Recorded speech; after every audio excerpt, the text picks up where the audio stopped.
Então, muito boa noite. Eu sou a Cíntia Michels, estou no Grupo Mulheres do Brasil desde 2017, fundei o Núcleo Vale do Silício do Grupo Mulheres do Brasil e agora faço parte do Comitê Mundo Digital, com muita honra. E estou muito feliz de ver muitas amigas aqui, novas amigas com a gente nessa sexta-feira à noite. E para quem está chegando aqui pela primeira vez, vou contar muito rapidamente o que é o Grupo Mulheres do Brasil e como vocês podem participar. Então, o Grupo do Brasil, Mulheres do Brasil hoje conta com mais de 111 mil mulheres em mais de 155 núcleos no Brasil e no exterior.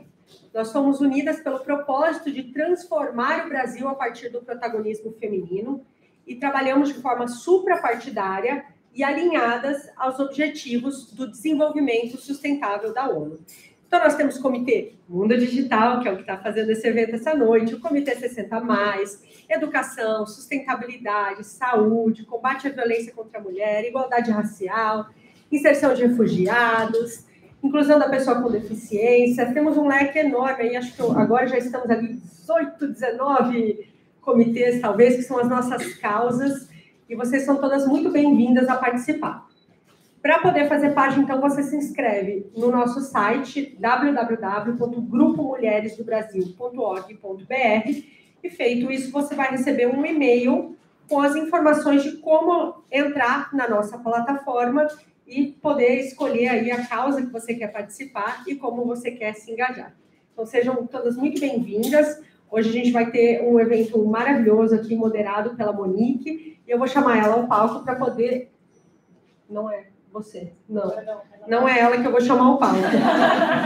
Quem eu vou chamar ao palco? Ah, desculpa, é que eu achei que você que ia apresentar a gente trocou a ordem. Ah, foi só aqui, ó. Só no improviso. Quem sabe faz ao vivo, não era assim? Então, eu vou chamar a nossa autora da noite, a nossa convidada de honra, Bia Fioretti, maravilhosa. Bem-vindo, palco aqui.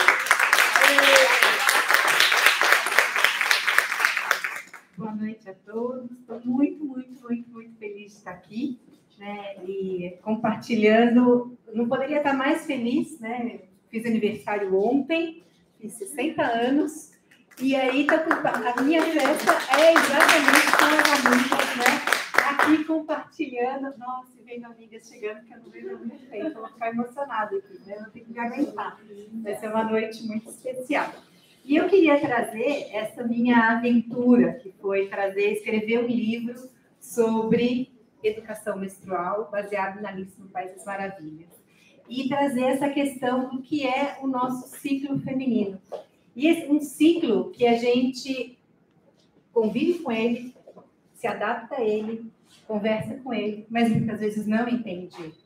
Então, é uma pesquisa que eu faço há muitos anos, e que resultou no livro, que vai ser uma coleção, que eu espero que eu tenha folha e terras para isso. Esse é o Segredo de Alice, depois eu vou trabalhar a questão dos desejos de Alice, da sexualidade, a sabedoria da Alice, parto e nascimento, os mistérios de Alice, parto e nascimento, e a sabedoria da menopausa. Mas eu vou trazer aqui para vocês um flash do que é esse ciclo completo, né? Então, coisas que não também estão nesse livro vão estar nos próximos. Então, deixa eu ver aqui como...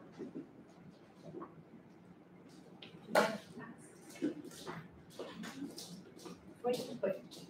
Então, a mulher, ela tem todos os rituais de passagem dela inspirados no sangue, baseados no sangue.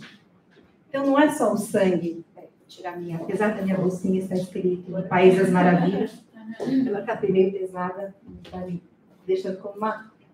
Então, a mulher tem todos os rituais de passagem tem alguma referência à relação do sangue. Então, a gente tem o nascimento, a infância e adolescência, o casamento, que seria, se a gente fosse mamífero, seria essa primeira relação sexual, né? Esse casamento, não um casamento de par, seria essa união entre gêneros, né? Acasalamento. O acasalamento. Muito bom, Cintia. Acho que eu vou até trocar essa palavra, né? Como acasalamento. A maternidade, a maturidade e a morte. Então, a gente tem, por exemplo, no nascimento, a separação da mãe pela placenta. Tem ali essa presença do sangue. A menarca, a primeira menstruação, né? O acasalamento seria essa primeira relação sexual, que essa presença deste sangue é meio relativo, mas a gente pontua como um ritual de passagem, né? A maternidade traz a concepção, gestação, parto e amamentação. É um processo assim, bem complexo. Depois você tem a maturidade com a menopausa. Menopausa é o nome da última menstruação, assim como a menarca é o nome da primeira. E depois tem a morte, que seria a morte desse sangue. Então, a gente tem toda marcada por esses... São pontos bem marcantes dentro da vida de um ciclo feminino. Menstruos quer dizer um ciclo de 28 dias, que é um ciclo lunar, né, como o ciclo da Lua. Então, a gente já tem no nome, na semântica, essa questão lunar. E a gente tem a questão a palavra demos vem de damos, que é sangue materno. Então, a menstruação, ela é democrática. A palavra, uma das origens da palavra democracia, vem dessa questão da universalização dos nossos corpos, né? Qualquer pessoa que tenha útero e ovário, em qualquer parte do planeta, vai menstruar da mesma forma, né? Então, a palavra damos vem desse sangue materno. E essa democracia seria a soberania dessa progênie, dessa descendência do sangue materno. Tanto que tem muitas religiões que associam, né? A transmissão da religião vem pela mãe, quando o judaísmo, por exemplo, né? A mãe tem que ser judia, este sangue materno. Tem toda uma relação. E quando a gente fala, qual é a diferença, né, de educação sexual para educação menstrual? A menstruação, ela é fisiológica. Todo mundo vai menstruar. É opcional você não menstruar, e você medicaliza. Enquanto que a sexualidade, a gente espera que ela seja opcional, né? A gente já não sei casos, né, que sejam involuntários, mas, teoricamente, essa sexualidade, ela é opcional. Então, quem aqui já ouviu alguma dessas palavras? Ou quem aqui já ouviu até outras palavras, né? Tô de bode, minha mocinha, tô naqueles dias, tô no vermelho. E o estou de Chico, alguém sabe a origem do estou de Chico? A origem, todo mundo já ouviu essa expressão. A origem de estou de Chico vem de chiqueiro. É uma origem portuguesa de chiqueiro, de trazer a sujeira desse sangue. E aí eu sempre falo, o nosso sangue menstrual é o primeiro alimento desse futuro indivíduo quando ele se implanta, quando ele é fecundado, ele vai ser implantado no útero. O primeiro alimento dele, por muitas semanas, está nesse sangue. E o nosso primeiro alimento. Então, ele pode ser sujo. E esse é um dos tabus que eu quero desmistificar com esse livro, né? E hoje a Unesco fala em pobreza menstrual. E o que é pobreza menstrual? Pobreza menstrual não é só aquilo que a gente vê no jornal, da mulher colocando o papel jornal dentro da calcinha. Pobreza menstrual, a gente fala de dignidade de coletar o fluxo menstrual, né, para todas as pessoas. Então, todas as pessoas terem uma maneira digna de coletar este fluxo.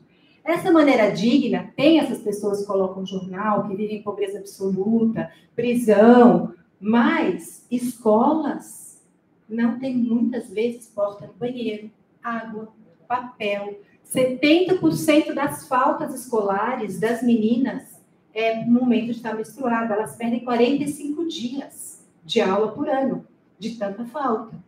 Então, isso é uma pobreza de dignidade desse acesso, dessa higiene. Saneamento básico também é pobreza menstrual. Lugar, como é que ela vai ter água para poder se lavar e também saneamento de descarte desses absorventes. Então, o segundo pilar é higiene e saneamento. E o terceiro é conhecimento sobre o próprio corpo. Olhar para o sangue e saber se ele é um sangue saudável, saber que tipo de hormônio está funcionando em você, saber o nome dos órgãos. E aí, muitas vezes, eu faço assim, um teste. Por exemplo, se eu falo aqui, pense numa árvore. Que árvore vocês pensam? Fala o nome. Fala uma árvore. Oliveira. Uma oliveira. Um ipê. Mangueira. Um carvalho. A gente dá nome a essa árvore em cima das nossas referências. Mas se eu falo, pense numa árvore para um marceneiro, o que ele está pensando? Talvez na madeira? Se eu falo para um agricultor, talvez nos frutos? Se eu falo, pense numa árvore para alguém que está no deserto, talvez na sombra? Então, o significado das coisas está no repertório que a gente tem sobre as coisas. Então, cada um vai pensar na sua árvore de acordo com o seu repertório. Se eu falo aqui glândula de Bartolini, alguém sabe? Aquilo que a gente não sabe o que significa é como se não existisse. É como se ele tivesse apagado na nossa cabeça. Então, a partir do momento que a gente não conhece o nome dos nossos órgãos, das nossas glândulas, a função deles, a gente não sabe direito como habitar esse corpo. Essa glândula Bartolini, ela é responsável ela é uma glândula que dá umidade, fluidos para o nosso corpo e ela inflama. E muitas vezes fica uma inflamação, um caroço, a pessoa pode achar, nossa, eu estou com câncer, posso estar morrendo, que horror. E às vezes o antibiótico vai lá, resolve, é uma infecção dentro da glândula de Bartolini. Eu descobri que a gente tem uma médica endocrinologista aqui, estou me sentindo toda orgulhosa, né? Eu estava falando disso, né? Então, o conhecimento, ele vem para todos nessa questão da pobreza menstrual, né? E foi aí que surgiu o segredo de Alice.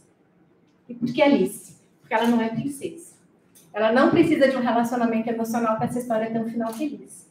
É uma jornada de uma pessoa corajosa, curiosa, que vai em busca da sua própria aventura.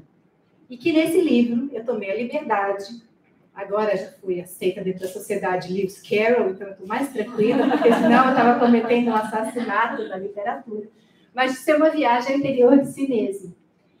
Na minha história, da Alice, né, como eu estava com plenos poderes numa folha de papel em branco, a Alice não tem rosto.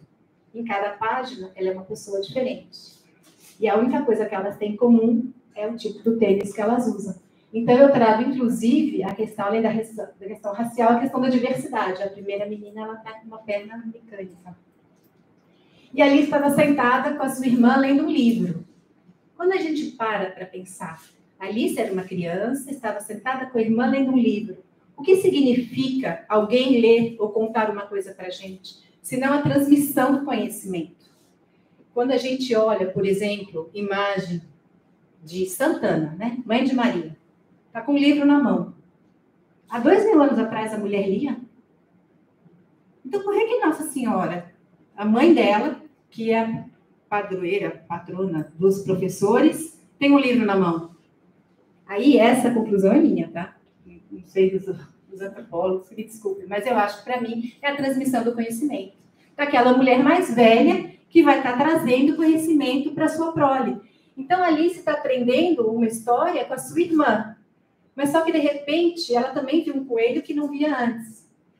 Nessa parte do livro, logo no início, e o livro ele traz um diálogo. E vai falar assim, com quem você conta as suas histórias? A gente tem as nossas melhores amigas, as nossas confidentes, ou é a nossa mãe amiga, né? Ou pode ser para uma adolescente, uma professora. Quando a gente estabelece um vínculo com alguém, a gente diminui a nossa vulnerabilidade, a gente melhora a nossa saúde mental, a gente desabafa. Então, um dos pilares do livro é a redução de vulnerabilidade. Então, toda hora, questionando o leitor, com quem você conversa, com quem você divide os seus assuntos.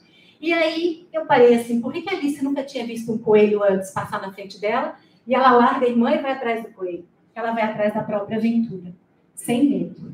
E ela vai... Esse é o momento que a Alice tem rosto, mas ela está plasmando esse coelho. Ela vai entrar... E o coelho do Disney, né? Ele tem esse relógio, as cornetas, as cartas do baralho, mas o coelho da minha Alice, ele é feito de relógio.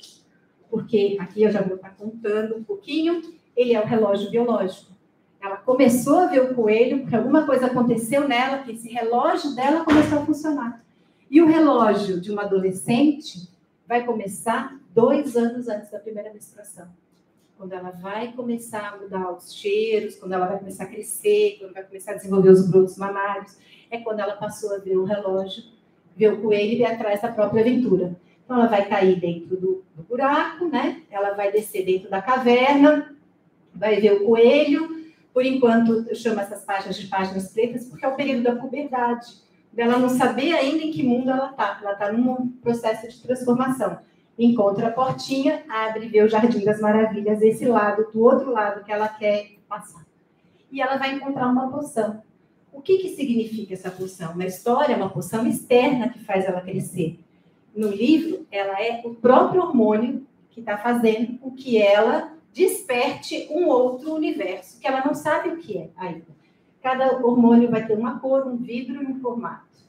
e ela vai crescer, diminuir. Como é o adolescente? Se não, tem um estirão em 10 centímetros no ano, então ele está grande, ou então ele está emocionalmente inseguro e se sentindo pequeno. Então, esse é o momento que a Alice está na caverna. Estou representando esse adolescente. Quando ela chora, ela vai passar pelo buraco da fechadura e não pela porta.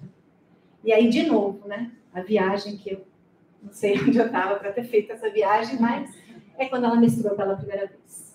Ela vai ativar, dentro desse aparelho reprodutor, um órgão, né, que está amadurecendo e que esse órgão, né, ao fluir nessa menstruação, ele vai estar despertando. Ela descobriu, ela passou esse acesso pela vagina. E aí a gente está acostumado a ver na escola esse tipo de desenho. E a gente se sente representado por este desenho. Então, aqui é um outro momento, né, que eu pergunto, né, para vocês. A gente tem alturas diferentes, a gente tem narizes diferentes, a gente tem tamanho de braços, a gente tem tamanho de cabeça, de perna, de pé, porque a gente também não tem tamanho dos órgãos diferentes. E aí a escola mostra um determinado órgão que a gente não se identifica. Então, eu criei o ABC do corpo, de uma maneira gráfica, através dessas letras pintadas de preto, eu começo a trazer uma reflexão. Qual é a página masculina e qual é a página feminina? Eu vou construindo. A genital feminina tem 3 órgãos, um diferente para cada função. Então, a gente tem o clitóris, que é só para o prazer. A gente tem o meato urinário, que é para fazer xixi. E a gente tem o introito vaginal, que é para ter filhos, é onde a gente sai nos fluxos, onde a gente tem relação sexual. Enquanto que o masculino tem que fazer tudo com um só. Então, ele não consegue fazer xixi e ter uma ejaculação. Tem que desligar uma coisa ou outra. Eu até falo às vezes que eu acho, isso também é minha viagem, né? Que é por isso que o homem não consegue fazer 2 coisas ao mesmo tempo. Né? Eu acho que a gente tem um órgão para cada coisa. Né? Quando a gente não tem muito tempo, depois eu posso... Vou pegar para vocês verem, que eu estava mostrando antes. O tamanho exato de um clitóris.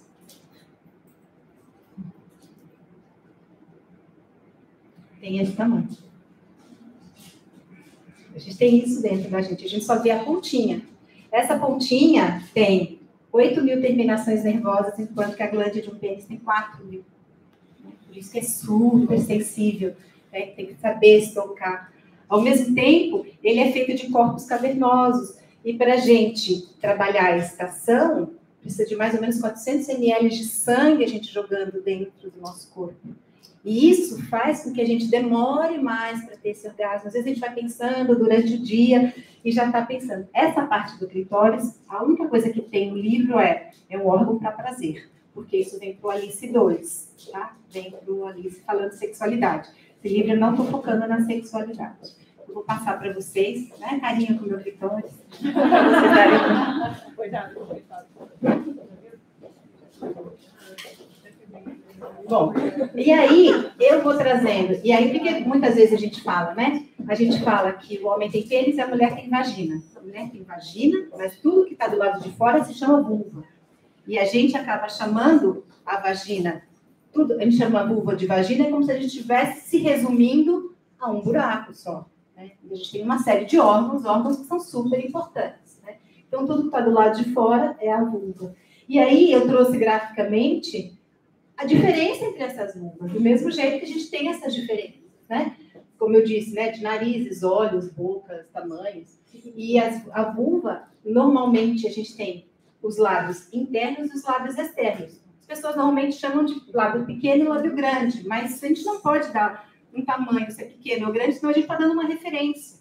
E os lábios internos, que seriam os pequenos, podem ser maiores, podem estar mais para fora. Então, a gente tem que entender o que é anatomia.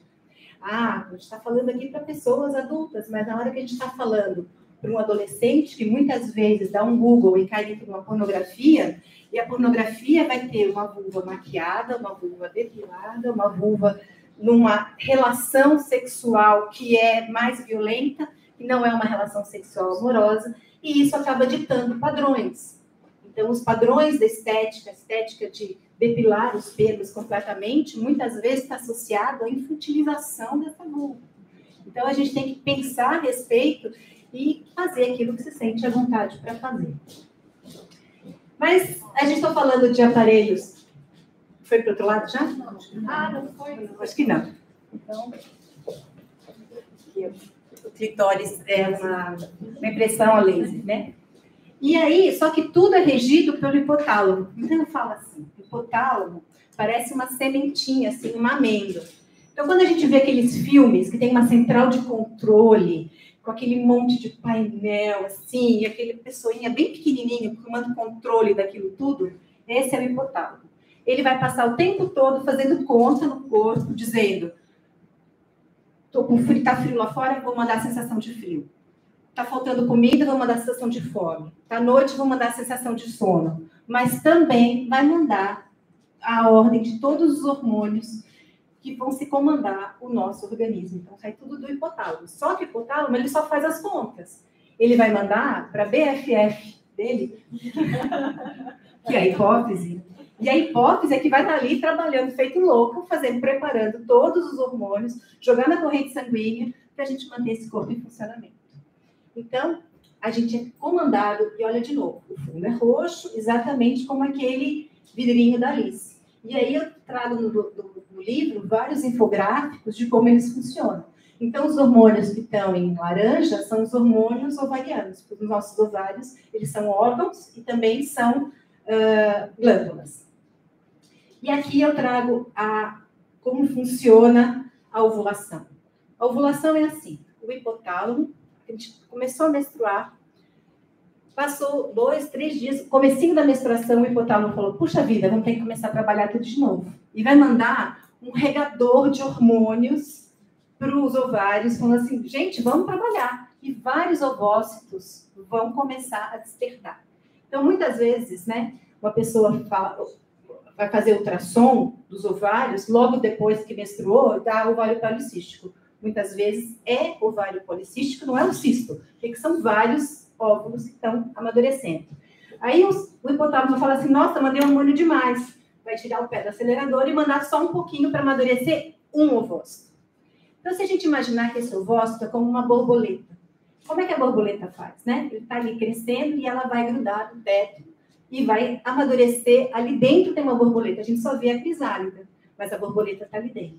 Então, a gente só vê o que é esse corpo, esse caroço dentro dos ovários, e lá dentro tem um óvulo, que tem mais ou menos essa aparência, onde tem esse sorrisinho, assim. E o ovócito é aquele pontinho amarelo ali dentro. Quando ele fica maduro, ele é expelido. E aí ele é expelido em direção às trompas, né? Aí o que acontece? Imagina que essa borboleta voou para o universo. E aquela crisálida que ficou pendurada no teto, sem borboleta, vai avisar o universo está indo uma borboleta em sua direção. E é isso que o corpo lúteo faz. Depois que ele mandou o óvulo embora, ele vai mandar para o útero informação: estou mandando hormônio para você preparar esse endométrio, para você engrossar essa parede, porque está chegando, pode chegar alguém aí. Né? Então, a gente começa a entender que isso tem uma função. E à medida que esse endométrio vai aumentar a espessura, e vai receber esse óvulo, ele vai engrossar como se fosse uma rosa. Por isso que eu estou também com essa blusa. Ele vai aumentar como se fosse uma rosa, que vai como se ela estivesse desabrochando para colher aquele óvulo fecundado. Mas ele não chegou fecundado. E aí, puxa vida, não chegou, vamos mandar informação de novo para desmontar todo este círculo. E aí fica essa sintonia entre o cérebro, o ovário, o útero, para desmontar tudo, para a gente menstruar e começar todo o processo de novo. E aí o que acontece? A menstruação, ela é um processo visível. É como se fosse um inverno do corpo. Se a gente pudesse chamar uma estação, a gente chamaria ela de inverno. Porque a gente está, apesar de ser um momento que a gente está vendo esse sangue, a gente está se recolhendo. A gente não quer muita conversa, a gente quer ficar mais pensando com relação à nossa vida. Depois do inverno vem a primavera. Então, a primavera seria quando o cérebro está mandando esse super estímulo para os ovários florescerem vários ovócitos. Essa é a primavera do corpo. Na primavera do corpo, os hormônios que a gente tem, a gente está querendo ir para a rua, a gente está muito feliz. Então, emocionalmente, a gente está com uma tolerância super alta, nada abala a gente. É uma época que é ótima também para comer mais carboidrato, é uma época que a gente tem uma percepção maior e macro para começar a fazer as coisas. O verão do corpo seria essas 24 horas que esse ovário vai ser expulso, que essa borboleta vai para o universo. Eu sempre falo, menstruação nunca atrasa, quem atrasa é a ovulação. Menstruação sempre vai ser 14 dias depois que esse ovócito foi jogado para o universo, em direção às trompas. E aí você tem todo esse desmonte dessa engrenagem que estava preparada para receber uma criança. Então aí a gente fica mais intolerante, a gente vai ficar mais perceptiva. Aquilo que a gente não percebia antes, começa a perceber. Isso para quê? É para a gente baixar a nossa régua da tolerância. Então, quando a gente fala da irritação da TPM, ela é super legítima. Não é ela que está irritando, é algum problema que você estava carregando, que você não olhava para ele, que vai aparecer nesse momento. E a menstruação, que é a hora que a gente vai estar expelindo esse sangue, é como se fosse uma conexão. Uma conexão que a gente, como se a gente tivesse enxergado tudo que está em volta, tomado decisões, e aí a gente vai se fechar para avaliar isso. E esse sentimento, ele vai aparecer na menopausa. Tá? Então, aqui tem um gráfico bem mais complexo, um gráfico médico, e aqui tem os vidrinhos com tanto de hormônio e todo esse processo, como eu contei agora. E na hora que a gente tem esse sangue, né? Então, sangue borra de café é saudável? É. Sangue rosinha é saudável? É. Sangue vermelho é saudável? É. O único sangue que não é saudável é o laranja. Então, quando tem uma menstruação laranja, é porque está tendo algum problema, alguma infecção, e a gente precisa procurar um profissional de saúde. Aqui eu falo sobre como coletar esse fluxo menstrual, que existem maneiras ecológicas, o absorvente industrializado demora 100 anos para ser decomposto, então a gente precisa avaliar muito o impacto ambiental disso. E aí entra, né, todo esse processo do segredo de Alice, que parece que é uma menina segurando a saia, mas na realidade é uma maneira desconstruída de trazer o aparelho reprodutor. Né? O mesmo desenho está na caverna, né, desse processo. Ele tem uma carinha instagramável e ele tem 9 pilares por trás dele. Ele traz essas cores fortes, que são cores do Bauhaus, que é cores do comportamento, né? E à medida que os assuntos vão ficando mais profundos, ele vai ficando mais sutil. Né? E aqui está o tempo da história. Então, eu já disse, o coelho é o relógio biológico. A lagarta, né, é quem vai apresentar esses hormônios. A lagarta. Quantos hormônios tem numa lagarta para ela deixar de ser terrestre para virar uma lagarta voadora, né? Então, ela não precisa de uma arquilha, ela já tem esses hormônios dentro dela mesma. Os ovos em cima do muro, né? São os nossos ovários. Né? O gato. Quem é o gato? A lua, que rege o nosso ciclo. O chapeleiro maluco. O chapeleiro, ele serve o chá e não toma. Tem o dia do seu desaniversário. Ele conta o mês, mas não conta os dias, nem as horas. O gato, qual é o formato da cartola? É o útero. Então, no capítulo do chapeleiro, é onde eu explico toda essa questão da menstruação. E aí eu pergunto para vocês, quem é a rainha? Olha, tem as cabeças. Que pede a decapitação imediata dos seus súditos. Palpites. A rainha é a TPM. E aí, para representar, se eu estou fazendo um livro inclusivo, para eu representar essa rainha, como é que eu vou representar? Eu falei, eu não posso fazer uma pessoa, né, estereotipada como o Disney fez. Então, eu fiz ela com uma enorme cabeça de rosa, que vai murchando e vai despetalando à medida que ela grita. Então, vestida de rainha de... Então, tem os personagens no livro. E aqui explica um pouquinho, né, o pilar da identificação, dela não ter rosto, dela trazer várias raças, da inclusão, a questão dos pelos, então tudo são metáforas que o livro vai trazendo, né? A questão de gênero, não tem a palavra homem ou mulher, é corpo masculino ou feminino, então eu não estou discutindo uma questão de gênero, mas eu estou incluindo. A questão educacional, os infográficos, essa conexão da natureza do gato, e aí eu quero... a questão de proteção e meio ambiente. Então, o que eu tenho?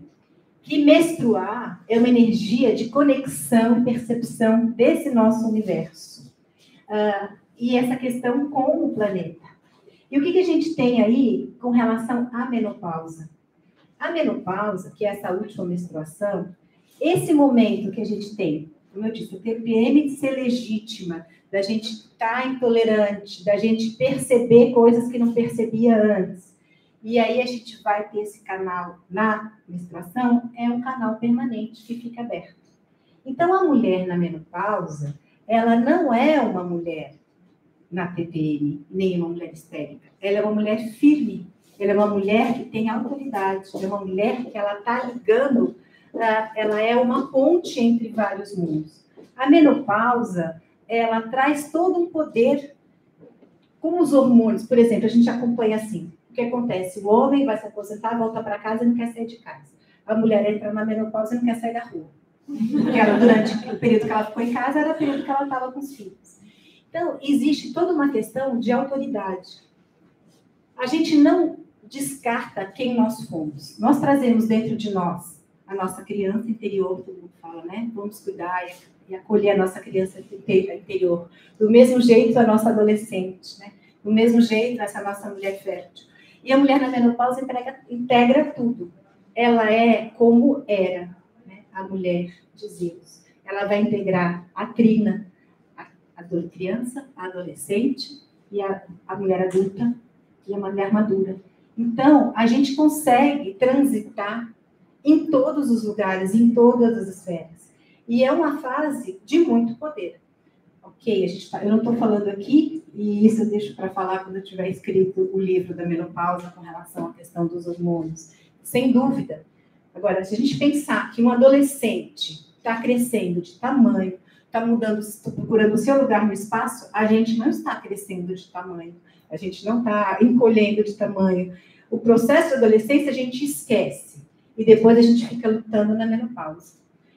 O que a gente tem que entender? A gente tem que entender nos nossos filhos e crianças e adolescentes e reconhecer eles como corpos em transformação. Existe uma cegueira dentro da educação com relação à saúde, com relação ao que eu chamo de salutogênese. A gente trabalhando os pilares da saúde e não da patogênese, que seria a doença.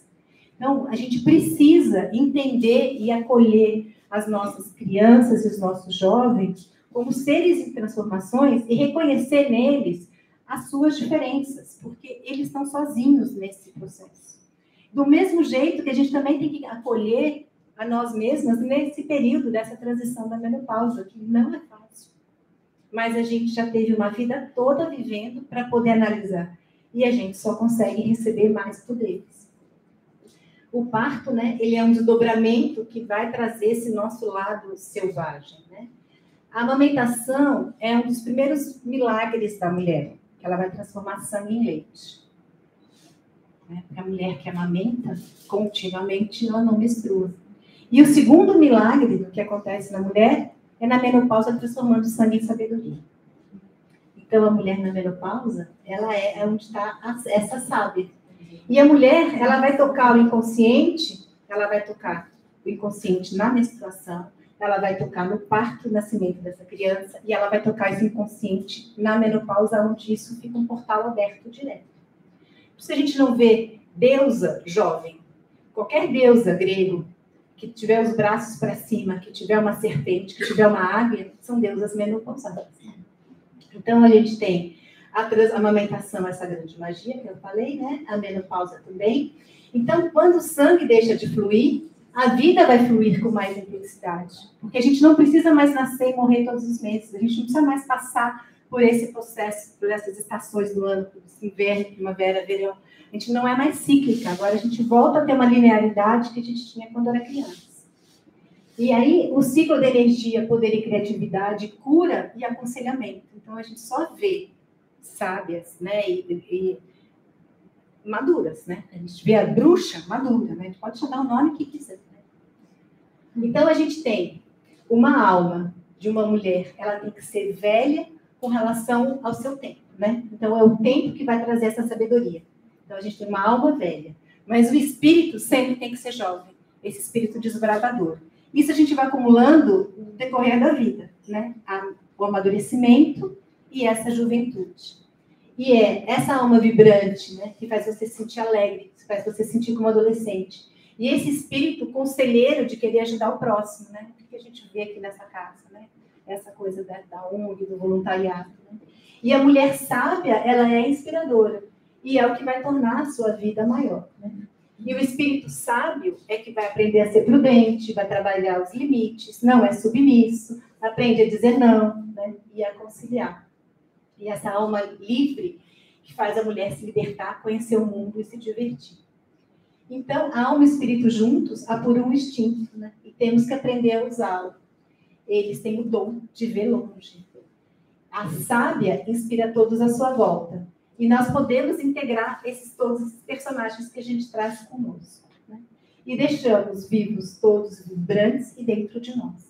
Então, era isso que eu queria trazer para vocês, para a gente aprender com os nossos ciclos, esse poder que a gente tem, né, do ser feminino. É isso, gente. Obrigada.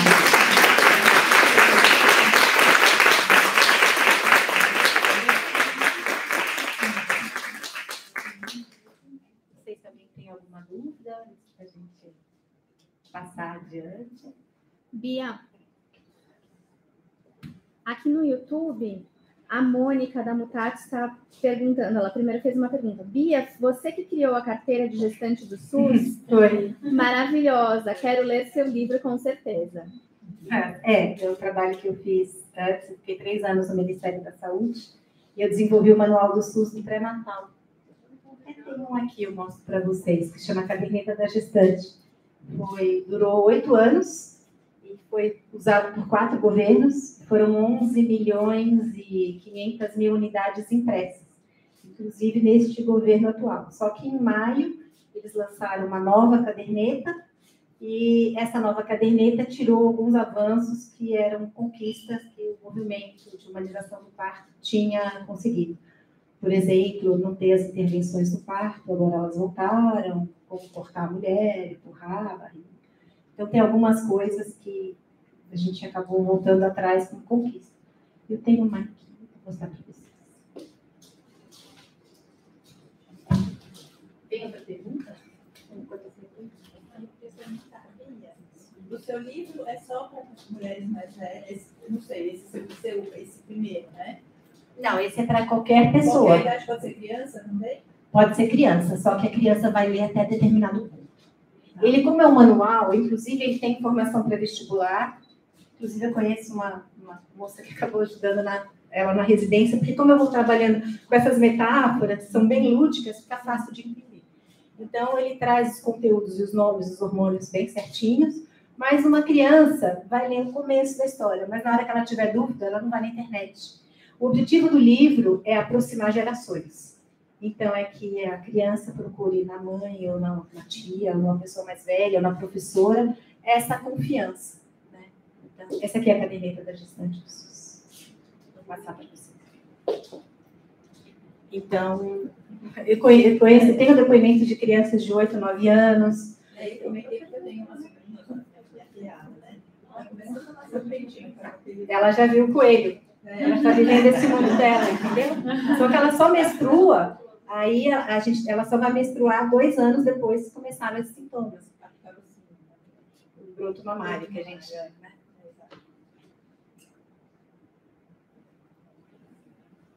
Então, vou chamar o Monique para ter um papo comigo. Uma pergunta. Seu projeto anterior, lembra de explorar coisa dela? Com parteiras. Isso, é a minha trajetória. Né? Quanto que isso te levou para esse desfecho da Semilhas da Alice? Quanto você ainda está conectada com isso? Eu aprendi a entrar dentro desse universo feminino através desses meus estudos dos ciclos, né? E isso já vai dar quase 20 anos. E aí eu vou chamar a Monique porque a gente combinou um bate-papo e essa é uma das perguntas dele. Ela tem o primeiro spoiler, né? Já ficou bom falar spoiler.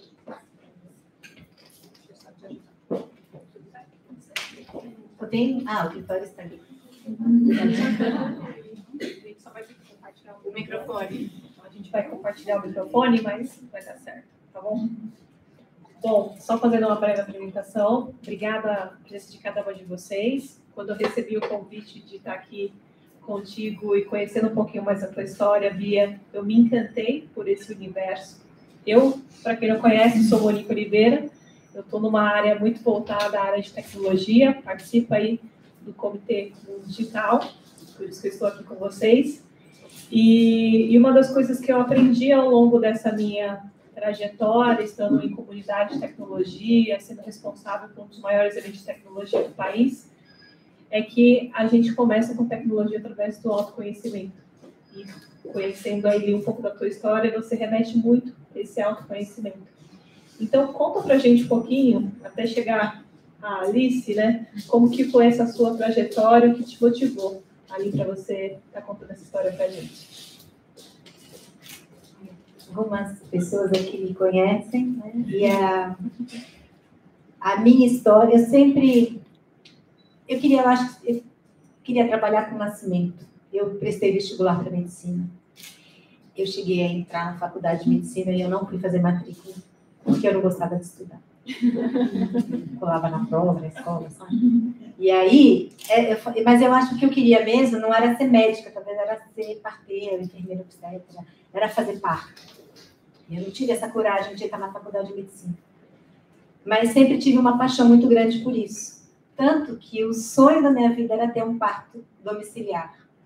E eu estou vendo também uma amiga que eu não vejo há muitos anos, que me influenciou muito, que a mãe dela teve um parto domiciliar em casa. E eu guardei uma revista por mais de 20 anos na minha gaveta, e dizendo que eu queria esse parto. E quando eu fui procurar aquele modelo, eu não encontrei. E eu encontrei uma violência obstétrica institucional. Não era o meu profissional de saúde que me atendeu. Ele foi realmente muito atencioso, mas era o sistema que ele estava envolvido e que estava dentro de um hospital e que não era nada daquilo que eu queria. E aí eu entrei num processo de anorexia e meu ex-marido em síndrome do pânico, e eu falo que meu casamento acabou na sala de parto. O parto da minha filha foi muito ruim e o do meu filho foi pior ainda. E aí, nesse meu processo de definhamento e de entender, minha carreira também foi subindo e eu percebi que eu liderava como um homem. E eu não menstruava mais, eu não tinha... eu não enxergava mais os limites. Aquilo que me levou a promover na minha carreira, eu estava me autodestruindo. Câncer de tireoide, um monte de coisa. Até que eu fui fazer uma viagem, que foi convidada para montar um documento para uma Índia. Na realidade, a mulher tinha vivido no meio dos índios, chamado Caminho das Tradições Sagradas, a preservação das parteiras e benzedeiras. E quando eu conversei com as primeiras parteiras, eu entendi que eu não precisava ter passado por nada daquilo. Porque esse sistema era muito intervencionista. E eu tinha vontade de falar isso para todo mundo, que as pessoas precisavam mudar, e falava das parteiras, e mostrava foto de parteira. Aí começou com parteira tradicional, aí depois eu entendi que qualquer pessoa que trabalhasse pela promoção da saúde, por pouca intervenção, pelo respeito da mulher, que são as parteiras profissionais também, estavam incluídas no meu projeto. E aí eu entendi o que era liderança feminina. Aí eu entendi que entender que hormônio era melhor em que fase do meu trabalho, eu conseguia tirar muito mais proveito. Minha carreira decolou, né? Foi muito incrível. Então, essa origem do meu trabalho do cuidado tem isso, né? E hoje eu me coloco como meu propósito ser uma ponte entre o universo científico e a comunicação, em trazer como tradução de conhecimento a informação de uma maneira mais fácil e lúdica. Legal. Eu só vou fazer um pedido aqui, se as meninas puderem só desligar o ar-condicionado, porque senão eu vou congelar, tem um perigo.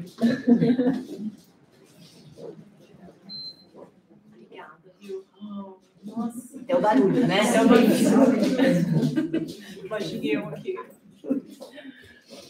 Você fala muito sobre a questão da democratização dessa informação, né? E essa desconstrução da Bia, né? Até chegar hoje nessa mulher que todos nós aqui te admiramos e queremos seguir uma longa trajetória junto com você. Como que foi para você essa desconstrução que levou hoje você a ter essa democratização dessa informação, né? Então, foi através da dor, né? Então, quando a gente olha a nossa dor mesmo de frente, né? e consegue entender que a gente pode transformar essa dor em cura e numa cura coletiva. E acho que isso também entra no meu processo de amadurecimento, né? E então, quando eu comecei a perceber, né, que minha filha estava estudando no método de educação sexual, o mesmo que eu tinha estudado lá atrás, e que a gente precisava ressignificar e trazer isso. Se o mundo muda, porque a gente não muda a maneira de como está ensinando, né?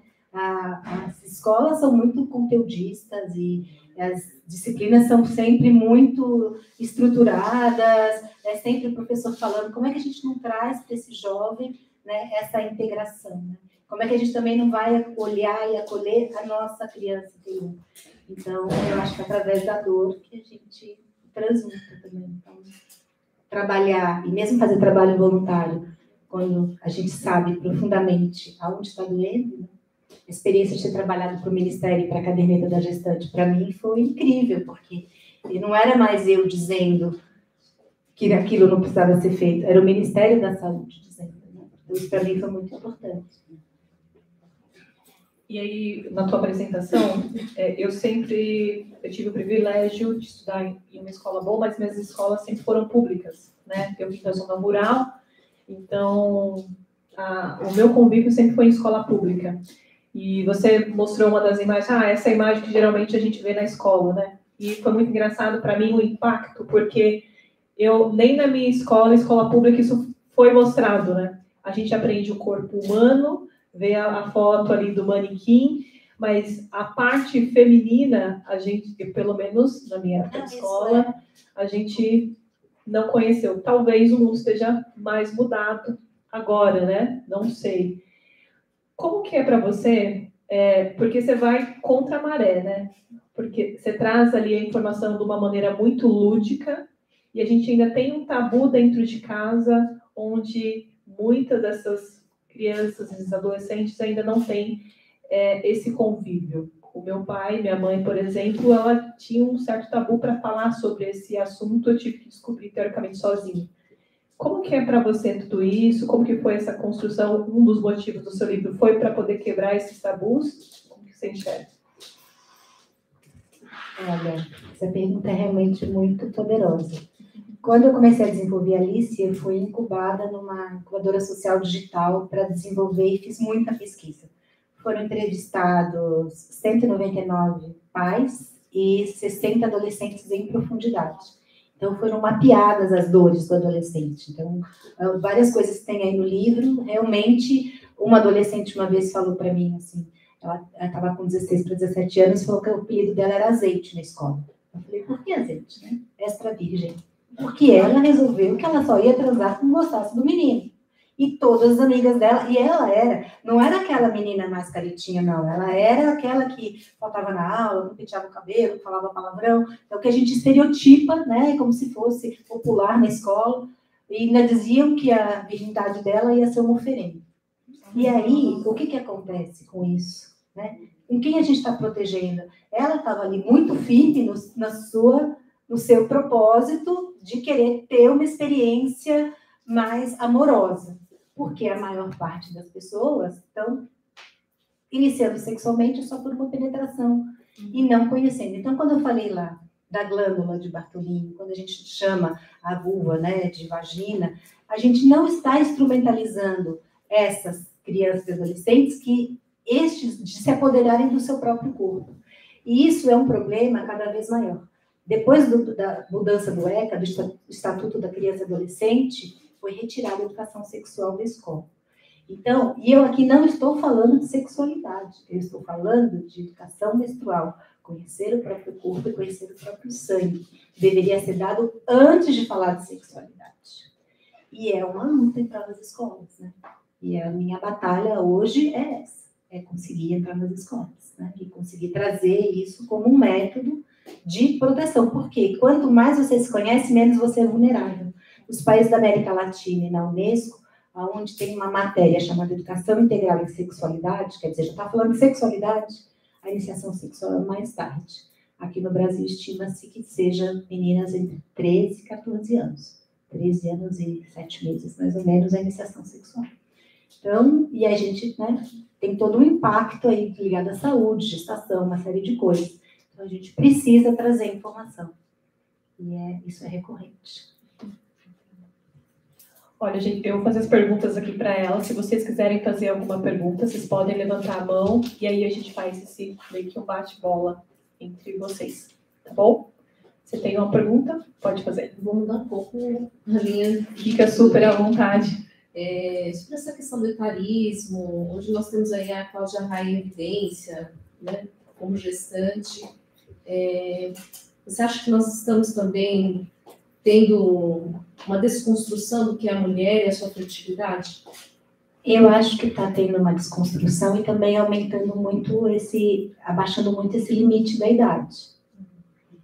Como eu disse, né? Isso para mim é minha festa de aniversário. Eu fiz aniversário ontem, eu fiz 60 anos. Eu com 50 mudei minha vida. Eu saí do mercado de trabalho, fui fazer mestrado e doutorado.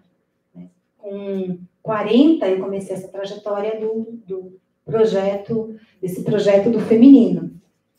Com 47 eu ainda pensava em ter filho. Eu deixei de menstruar naquele período que eu falei que eu tive distúrbio alimentar. Depois menstruei até os 56 anos. E com 58 anos, escrevendo o livro, eu voltei a menstruar, naturalmente. Olha só como é o nosso psicológico, né? Trabalhando... eu estava falando tanto de menstruação. Foi uma coisa louca, né? Eu não condeno nenhuma forma de você estar cuidando de si mesma.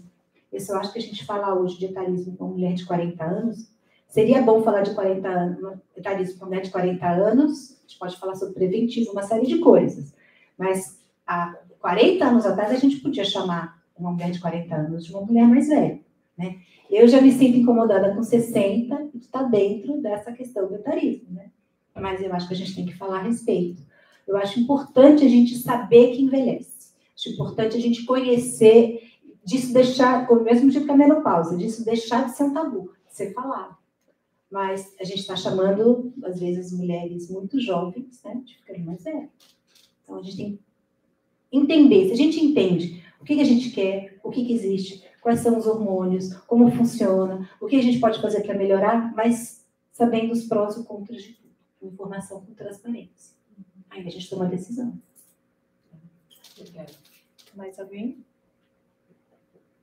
Eu vou fazer. O bom da gente estar aqui é que a gente pode tirar todas as nossas dúvidas da infância, né, da adolescência, né? Meio que um lugar privilegiado. Mas, Bia, você falou que você veio ali, fez essa transição, né, do mercado de trabalho. Você contou a tua história, ali, como você chegou, meio que... Acho que você nem estimava essa trajetória, foi meio que por acaso.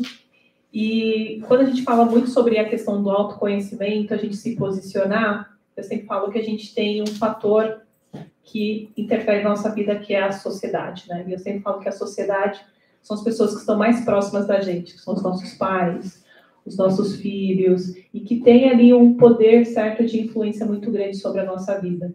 Como que foi para você essa sua saída do mercado de trabalho? Como que as pessoas aceitaram? Imagina, a gente já vive numa sociedade que a gente não fala sobre menstruação, né? E aí você simplesmente vou mudar o mundo. Como que foi isso para você? Há 15 anos atrás eu era a louca do parto, né? Falando do parto humanizado, falando da violência obstétrica, hoje todo mundo já sabe o que é isso. Agora eu sou a louca da menstruação. Mas, sem dúvida, que deixar o mercado de trabalho, você acaba deixando uma série de privilégios que você tem, né? E você vai ter que construir do zero. Viver vida acadêmica não é fácil, não. As bolsas são muito pequenas, então, eu construí a minha vida, né? E meu marido me ajuda muito com relação a essa questão da casa, e eu falo que se não fosse assim por ele, eu não poderia estar fazendo o que eu faço, né? Ele fala para mim que eu procuro aquilo que eu não perdi, né? E aí, meus filhos sempre também me apoiaram incondicionalmente. Agora, minha mãe, o que você foi fazer deixando a publicidade, né? É muito difícil para eu entender tudo isso. Com a Alice até que ela entendeu um pouco mais. Mas é difícil, não é fácil, não. E você também está no mercado de trabalho, né? E mais velho, está querendo trazer essa essa voz, né? Ampliando essa voz.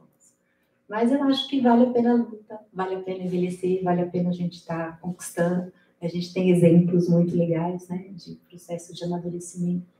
E eu acho que a gente tem que olhar para toda essa questão. Antigamente a gente tinha uma avó em casa, né, matriarca da família, e todo mundo ia perguntar para ela, e a gente pode assumir esse papel, né? A gente pode assumir, como eu disse, mantendo essa nossa alma, né, alma velha, né, e o espírito jovem. A gente pode fazer isso. E aí, como que foi? Você acordou e falou assim, eu vou escrever um livro. Foi assim? Foi por acaso? Alguém te guiou nessa trajetória? Como que essa vontade surgiu? O mais legal, gente, que a gente faz as perguntas para ela e você vê o olhinho dela brilhando, assim. Eu inventei essa história da Alice porque minha filha sofreu bullying na escola. A menarca dela foi muito tarde. E aí eu fiz um aniversário para ela, que deveria ter uns 70 adolescentes, apareceram 4. Né? A vizinha, a prima, a amiga da prima. Se trabalhar com uma adolescente de 14 anos, que todo ano a festa dela era super bombada, e aquele ano não foi, porque ela dizia para mim, mãe, eu não sou mais popular na escola, eu não tenho peito nem bunda. E isso para mim foi muito duro, eu já estava com esse processo das parteiras, e aí eu reli Alice e comecei a inventar essa associação. Mas eu não falava para adolescente, eu falava para adultos. Eu faço muito workshop para adultos ressignificar a sua trajetória dentro do ciclo feminino. E aí, em 2000, aí eu fui incubada nessa aceleradora social digital, levei esse projeto, foi quando eu me aprofundei em design thinking, em todos os processos. Mas eu usava as ilustrações antigas do Lewis Carroll. E quando o Senac me chamou para fazer esse livro, era sobre sexualidade.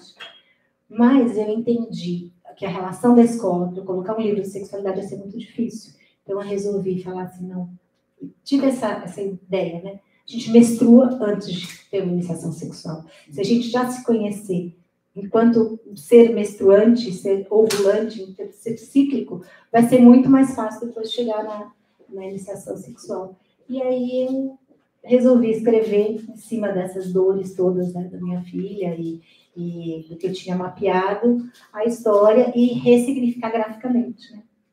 E aí, eu acho até que,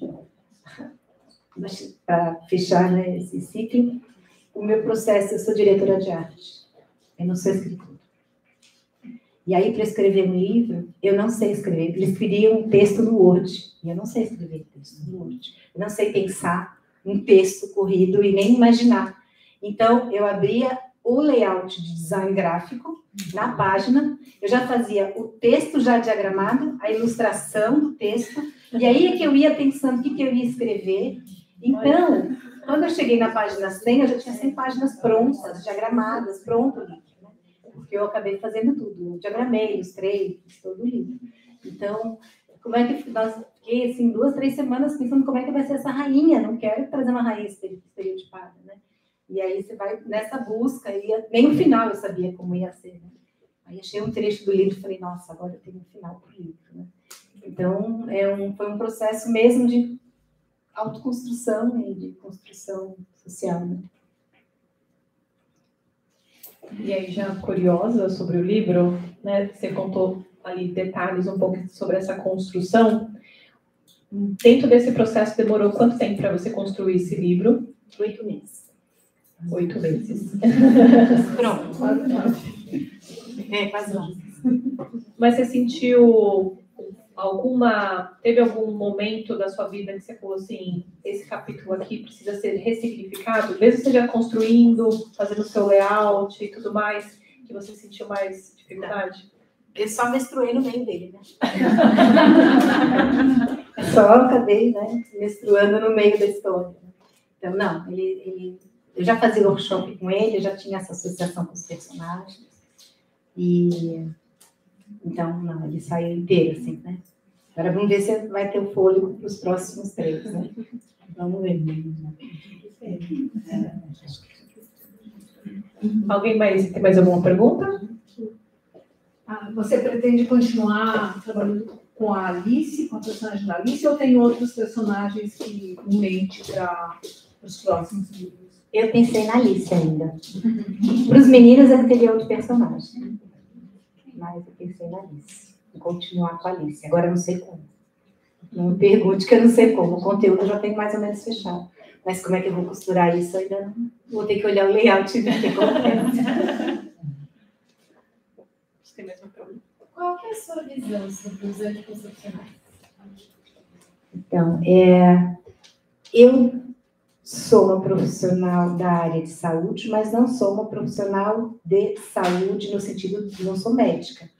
Então, nesse momento, e como eu não estudei profundamente os efeitos adversos dos anticoncepcionais e conheço os efeitos positivos, eu não me sinto à vontade de estar respondendo isso. A única coisa que eu posso te responder é qualquer tipo de contraceptivo químico vai inibir o seu ciclo, essa vivência do ciclo natural. Então, qualquer tipo de intervenção que tenha hormônio. Então, isso eu posso te adiantar. Mas cada um tem que fazer as suas opções de acordo, né, com a necessidade de vida. Então, no livro 2, eu vou estar mais... vou me sentir mais à vontade de responder. Ainda mais assim, publicamente, né? Eu acho melhor agir assim. Eu ou era eu? Fiquei na dúvida. As duas. As duas. Quer perguntar? Perguntas não, eu com coragem, pode dizer. Bom, nesses 4 anos que a gente está tendo esse desserviço do presidente com relação à nossa mulheragem, ser mulher, como que você sobreviveu nesse período, no seu ciclo de amizade?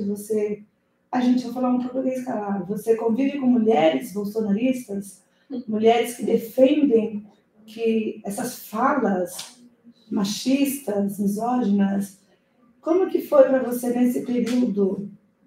Olha, ver mulheres assim? O meu trabalho é dentro da faculdade, né? Estou dentro da Faculdade de Saúde Pública, dentro de grupo de pesquisa. Tudo que eu procuro estar fazendo publicações à base de evidência científica. Então, eu não entro muito nessa questão do embate.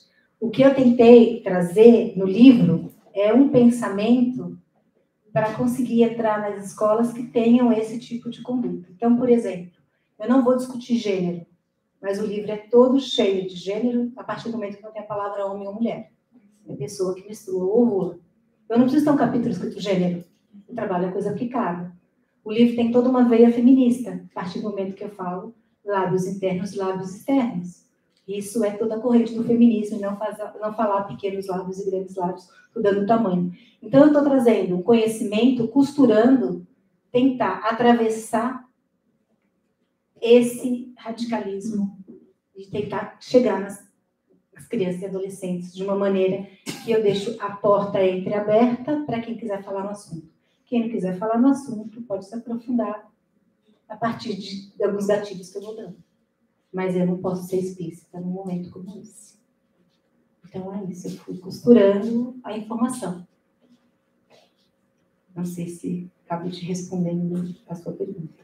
E essa coisa de tirar dessa agenda, dessa cartilha que você elaborou, de tirar coisas tão importantes? Eu não tenho gerência, porque eu era um funcionário que prestava serviço para o Ministério da Saúde. Eu já saí, já tem 4 anos. A minha chefe ainda ficou lá mais tempo, né? Então, houve todo um movimento social para voltar essas conquistas e para essa nova não ser adotada.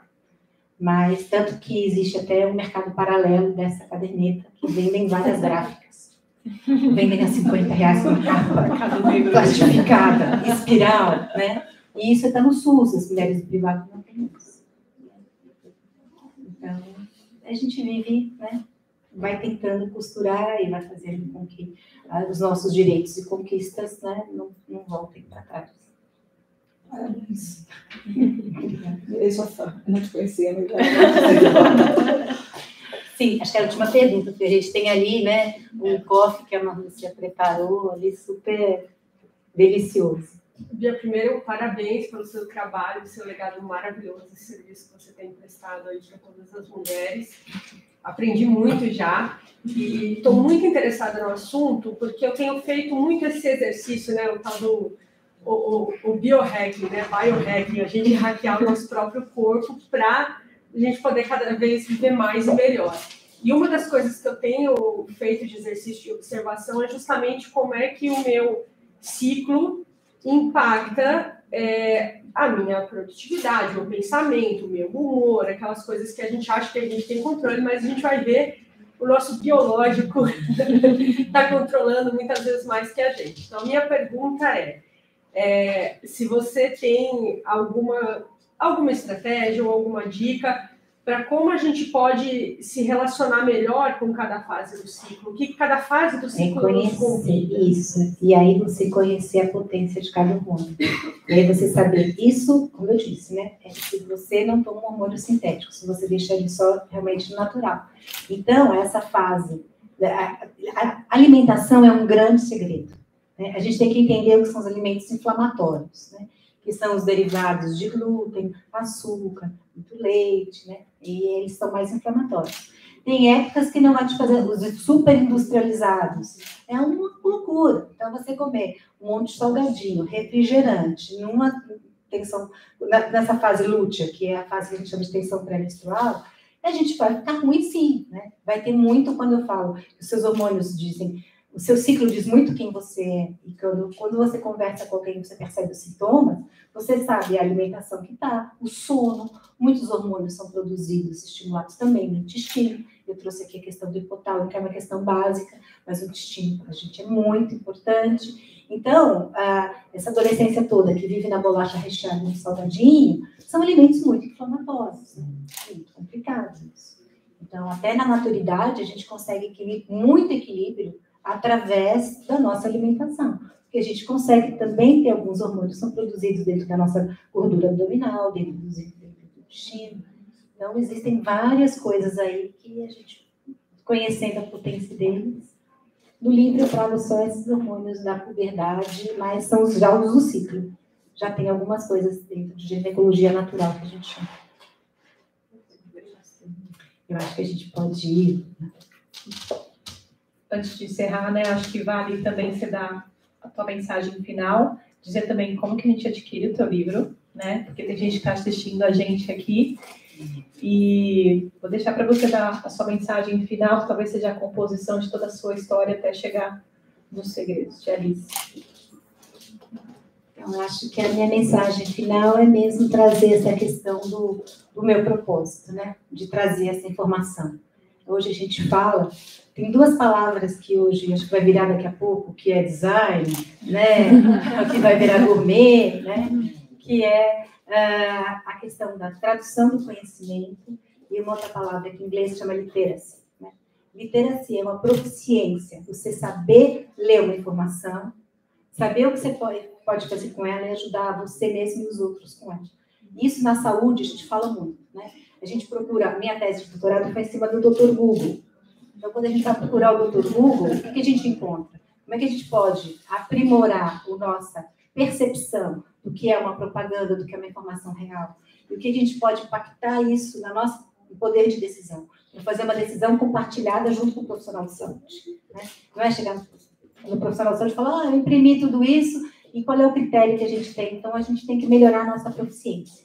Então, eu, como comunicadora, me coloco como uma facilitadora da tradução do conhecimento, de trazer esse conhecimento, que nem inventei essas metáforas, borboleta, é uma maneira mais fácil de entender o corpo lúteo, o cérebro vai dar um download do sistema hormonal, o sistema econômico do celular. Então, eu trago várias metáforas para trazer para o nosso universo informações que são as informações de como funciona. E aí é uma categoria de trabalho também, né, que não pouco existe no Brasil, mas a gente vai abrindo os espaços e vai procurando facilitar nesse sentido, né? Eu tenho agora, 60 anos, né, de vida de publicitária, né, de acadêmica na área da saúde, em função disso. Só quero trabalho. E acho que eu tenho que agradecer você, Nick, né, a Marlúcia, puxa, né, que realmente fez a batalha. Eu tenho trouxe aqui alguns livros, né? Eu estou dando o desconto, que é o direito autoral no Brasil, uma coisa que a gente não vive dele, né? Eu recebo R$5 de direito autoral do livro e eu estou abrindo mão, fazendo um desconto para vocês. Então, o livro sai a R$ 78, na livraria sai R$ 83, e aí fico aqui um pouco autografando, tem uns carimbos bonitinhos com os desenhos do livro, né? E a única coisa que todas as Alices têm em comum é o All-Star, que eu tomei um monte de gente. E é isso, gente. Nossa, super obrigada. Uma sexta-feira, véspera de eleição, a gente está falando de hormônio aqui. É muito amor. Realmente sinto uma grande festa para a gente. Bom, e a gente vai comemorar seu aniversário. Vamos comemorar.